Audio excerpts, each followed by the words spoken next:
Assalamualaikum warahmatullahi wabarakatuh. Salam sejahtera untuk kita semua. Perkenalkan, nama saya Hasnawati, mahasiswa PLP Universitas Tadulako, Program Studi Pendidikan Bahasa Indonesia. Baik, apa kabar kalian hari ini? Semoga kalian sehat dan tetap semangat dalam menjalankan pembelajaran online hari ini.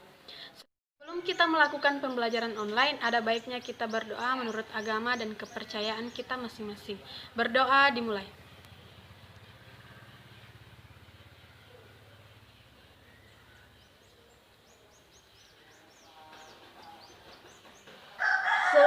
Baik, materi pembelajaran kita hari ini yaitu teks ceramah. Tujuan pembelajaran kita hari ini ada 3. Yang pertama, ranah sikap, 2, ranah pengetahuan, dan 3, ranah keterampilan.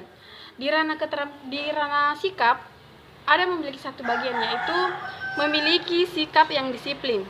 Di ranah pengetahuan, ada 2 yaitu mengidentifikasi isi dan struktur teks ceramah. Kedua, mengidentifikasi kaidah kebahasaan teks ceramah.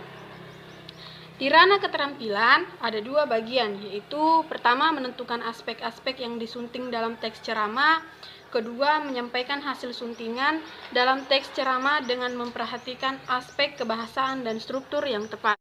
Sebelum melanjutkan pembelajaran, saya ingin bertanya, apa kalian masih mengingat pengertian teks ceramah?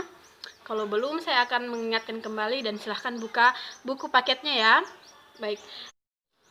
Teks ceramah adalah teks yang berisi pemberitahuan atau penyampaian, baik itu informasi pengetahuan ataupun informasi umum lainnya. Nah, apa kalian sudah mengerti? Kalau belum, silahkan buka kembali buku cetaknya, kemudian dibaca dan cermati. Kalau ada yang belum dipahami, silahkan tanya. Baik, kita akan kembali ke materi kedua, yaitu struktur teks ceramah. Silahkan dibuka kembali buku cetaknya, kemudian cari halaman teks struktur ceramah. Nah, teks struktur ceramah terbagi menjadi 3 bagian, yaitu pembuka, isi, dan penutup. Nah, saya akan jelaskan satu persatu, mulai dari pembukaan. Pembukaan adalah berisi pengenalan isu, masalah yang dikemukakan oleh penceramah tersebut. Kemudian isi. Isi itu berupa rangkaian argumen-argumen yang disampaikan oleh penceramah tersebut. Kemudian yang ketiga yaitu penutup, merupakan penegasan kembali argumen yang telah diucapkan oleh penceramah tersebut. Nah, sampai sini apa ada yang belum mengerti atau ada yang ingin ditanyakan? Silahkan yang mau ditanyakan, tanya silahkan. Ya baik, kalau tidak ada silahkan buka buku cetaknya. Kita ke pembelajaran berikutnya yaitu kaidah kebahasaan teks ceramah. Kaidah kebahasaan teks ceramah terbagi menjadi 5 bagian. Yang pertama, banyak memakai kata ganti orang pertama atau tunggal dan banyak menggunakan kata ganti orang kedua. Nah, contoh kata ganti orang pertama atau tunggal yaitu saya, aku, dan kami. Untuk kata ganti orang kedua yaitu adik-adik sekalian dan hadirin.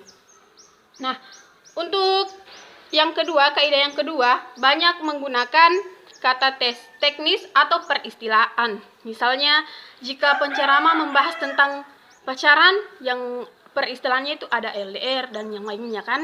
Kemudian, kaidah yang ketiga, menggunakan kata-kata yang menunjukkan hubungan sebab akibat.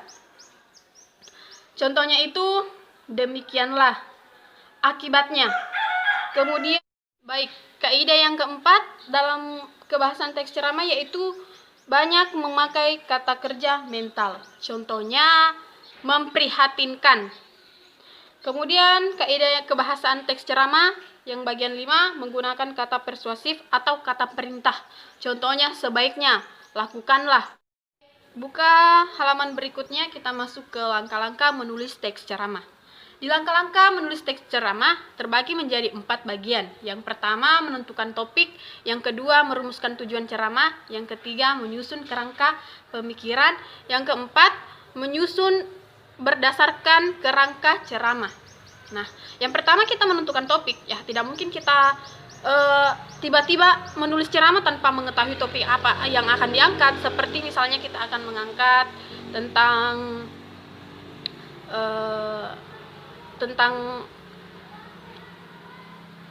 hijrah. Nah, tentukan topiknya. tentukan topiknya, kemudian merumuskan tujuan ceramah. Nah, tujuan kamu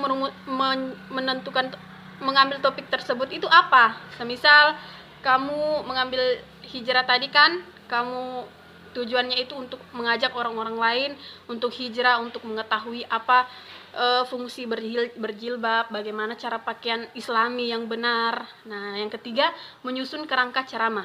Ya, yang seperti tadi, menentukan isinya, pembukanya, penutupnya, kemudian menyusun berdasarkan kerangka ceramah yang telah dibuat sebelumnya. Nah, susun sesuai dengan abjad pertama, yaitu pembuka, isi, dan penutup. Baik, untuk itu materi hari ini sudah berakhir. Yang ingin bertanya silahkan bertanya, atau baca kembali buku cetaknya, baca ya. Jangan takut membaca buku, karena membaca buku itu banyak mendapatkan ilmu ya. Baik, untuk itu saya punya tugas untuk kalian. Yang pertama itu tugasnya ada 2 saja ya, mudah.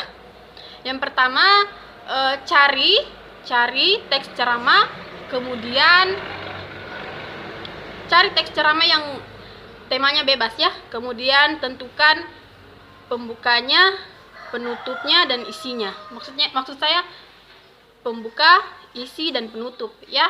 Kemudian kumpul sama saya minggu depan ya, waktunya 1 minggu ya, lumayan panjang. Baik, untuk kesimpulan pembelajaran kita hari ini, kita mempelajari ada 3 kan, pengertian itu pembelajaran sebelumnya kan, ada 3, yaitu struktur, kaidah kebahasaan, langkah-langkah menulis teks ceramah. Jadi pasti kalian sudah mengetahui lah. Kalau belum tahu, silahkan buka kembali buku cetaknya agar lebih mempermudah segalanya. Baik, sampai situ pertemuan kita hari ini. Saya akhiri. Apabila ada salah kata, mohon dimaafkan. Saya akhiri. Assalamualaikum warahmatullahi wabarakatuh.